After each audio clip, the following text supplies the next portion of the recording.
ನಮಸ್ಕಾರ. ಸಂಹಿತಾ ಸನಾತನ ಚಾನೆಲ್ಗೆ ಸ್ವಾಗತ. ನೀವು ಯಾವತ್ತಾದರೂ ಕಲ್ಪಿಸಿದಿರಾ ಒಂದು ದೇವಸ್ಥಾನ 12 ಕಲ್ಲಿನ ಸ್ತಂಭಗಳು, ಆದರೆ ಅವು ಕೇವಲ ಶಿಲ್ಪವಲ್ಲ, ಅವು ಕಾಲವನ್ನು ಹೇಳುತ್ತವೆ. ಗಡಿಯಾರ ಇಲ್ಲ, ಕ್ಯಾಲೆಂಡರ್ ಇಲ್ಲ, ಆದರೂ ತಿಂಗಳು ಯಾವುದು, ಸೂರ್ಯ ಯಾವ ದಿಕ್ಕಿನಲ್ಲಿ ಇದೆ ಎಂದು ತಿಳಿಸಬಲ್ಲ ದೇವಸ್ಥಾನ. ಇದು ಕಥೆಯಲ್ಲ, ಕಲ್ಪನೆಯಲ್ಲ, ಇದು ಶೃಂಗೇರಿಯ ವಿದ್ಯಾಶಂಕರ ದೇವಸ್ಥಾನದ ಅಸಾಧಾರಣ ರಹಸ್ಯ. ಕೊನೆಯವರೆಗೂ ನೋಡಿ, ಇದು ನಿಮ್ಮ ಪ್ರಾಚೀನ ಭಾರತದ ಬಗ್ಗೆ ಇರುವ ಅಭಿಪ್ರಾಯವನ್ನೇ ಬದಲಿಸಬಹುದು. ಕರ್ನಾಟಕದ ಪಶ್ಚಿಮ ಘಟ್ಟಗಳಲ್ಲಿ ತುಂಗಾ ನದಿ ತೀರದಲ್ಲಿ ನೆಲೆಸಿರುವ ಶೃಂಗೇರಿ, ಇದು ಕೇವಲ ಧಾರ್ಮಿಕ ಕ್ಷೇತ್ರವಲ್ಲ, ಇದು ಜ್ಞಾನ, ತಪಸ್ಸು ಮತ್ತು ವೈಜ್ಞಾನಿಕ ದೃಷ್ಟಿಯ ಕೇಂದ್ರ. ಇಲ್ಲಿಯೇ ಆದಿಶಂಕರಾಚಾರ್ಯರು ಶಾರದಾ ಪೀಠವನ್ನು ಸ್ಥಾಪಿಸಿದರು.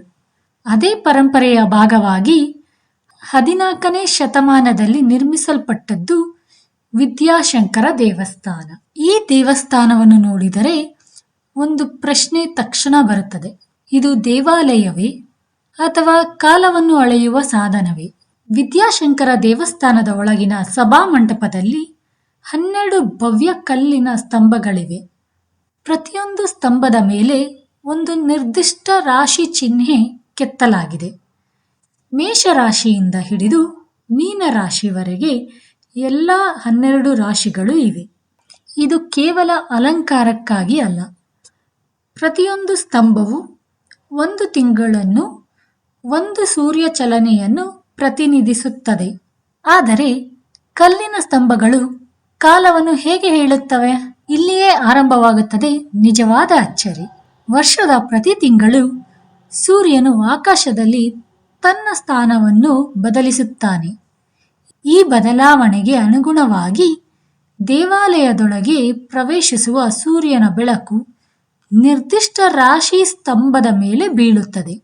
ಅಂದರೆ ಮಕರ ಸಂಕ್ರಾಂತಿಯ ಸಮಯದಲ್ಲಿ ಸೂರ್ಯನ ಬೆಳಕು ಮಕರ ರಾಶಿ ಸ್ತಂಭದಲ್ಲಿ ಬೀಳಿ ಅದರ ಛಾಯೆಯನ್ನು ನೆಲದ ಮೇಲೆ ಹಾಕುತ್ತದೆ.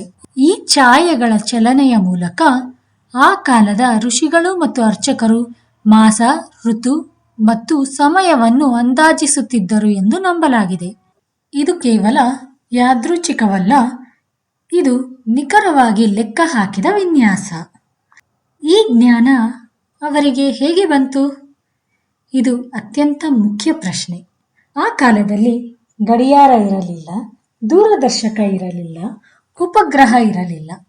ಆದರೂ ನಮ್ಮ ಪೂರ್ವಜರಿಗೆ ಗೊತ್ತಿತ್ತು ಸೂರ್ಯನ ಚಲನೆ, ಛಾಯೆಯ ದಿಕ್ಕು, ಋತುಚಕ್ರ, ದಿನ ರಾತ್ರಿಯ ವ್ಯತ್ಯಾಸ. ಇದು ವೇದಿಕ ಖಗೋಳಶಾಸ್ತ್ರದ ಜ್ಞಾನ. ಅವರ ದೃಷ್ಟಿಯಲ್ಲಿ ದೇವಾಲಯ ಎಂದರೆ ಪೂಜೆ ಮಾಡುವ ಸ್ಥಳ ಮಾತ್ರವಲ್ಲ, ಅದು ಪ್ರಕೃತಿಯನ್ನು ಅರಿಯುವ ಶಾಲೆ, ಬ್ರಹ್ಮಾಂಡವನ್ನು ಗಮನಿಸುವ ಕೇಂದ್ರ. ಅದಕ್ಕಾಗಿಯೇ ವಿದ್ಯಾಶಂಕರ ದೇವಸ್ಥಾನ ಜ್ಞಾನ ಮತ್ತು ಕಾಲದ ಸಂಗಮ. ಇಲ್ಲಿ ಒಂದು ಆಳವಾದ ಸಂದೇಶವೂ ಇದೆ. ರಾಶಿಗಳು ಎಂದರೆ ಕಾಲ, ಸೂರ್ಯ ಎಂದರೆ ಜಾಗೃತಿ, ವಿದ್ಯಾಶಂಕರ ಎಂದರೆ ಜ್ಞಾನ. ಅಂದರೆ ಈ ದೇವಸ್ಥಾನ ಹೇಳುವುದು ಕಾಲದೊಂದಿಗೆ ಜ್ಞಾನ ಬೆಳೆಯುತ್ತದೆ.